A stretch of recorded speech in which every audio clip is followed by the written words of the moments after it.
प्रिय सुधीजन, मैं इस वीडियो के माध्यम से भारतीय पूजन परंपरा की वैज्ञानिकता पर प्रकाश डाल रहा हूँ। मैं ज्योतिषी होने के कारण हस्तरेखा और जन्मपत्री का विश्लेषण करता हूँ। हस्तरेखा एक मायने में ज्योतिष से भी ज्यादा उपयोगी प्रतीत होता है। अगर हाथ में रोग की वजह से कोई नेगेटिव साइन है तो उसका जाप, अनुष्ठान और अभिषेक करने से वह दूर हो जाता है। अतः यह क्राइसिस एवं क्योर दोनों को इंगित करता है।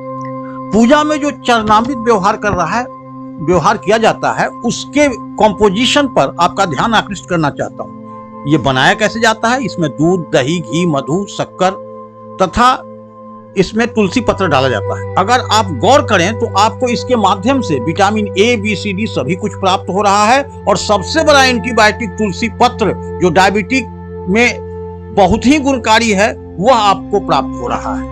और साथ साथ ये भी कहा गया है कि इसको एक विशेष भावना से अभिमंत्रित करके ये दिया जाता है। कहा जाता है अकाल मृत्यु हरणम सर्व व्याधि विनाशनम श्री चरण पादोत्कम पीत्वा सर्व पाप परमुच्यते।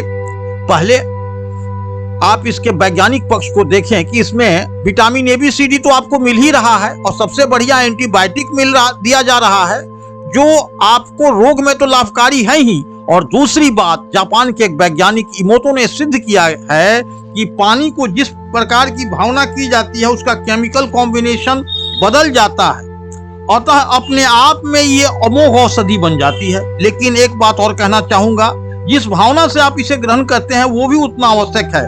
वैज्ञानिक इसे प्लासिबो इफेक्ट के नाम से जानते हैं। कहते हैं मीरा जहर पी गई थी और कुछ नहीं हुआ, ये उसके अंदर की भावना का प्रभाव था। इसलिए इस कलिकाल में कहा गया है कि कलौ चंडी बिनायको, क्योंकि वैष्णवी पूजा के लिए खान पान की शुद्धि अब नहीं रही, क्योंकि फल, केमिकल्स और यहाँ तक कि सभी चीजों में होने की वजह से शुद्धता उनकी नहीं रह गई। गाय भैंस भी उसी को खा करके वैसा दूध दे रहे हैं। अतः सबसे श्रेष्ठ पूजा मातृ पूजा है, क्योंकि कुपुत्रो जायते क्वचिदपि कुमाता न भवति, अर्थात गलती को माँ क्षमा कर देती है। अतः कलिकाल में मातृ शक्ति की आराधना सर्वश्रेष्ठ है। जय मां।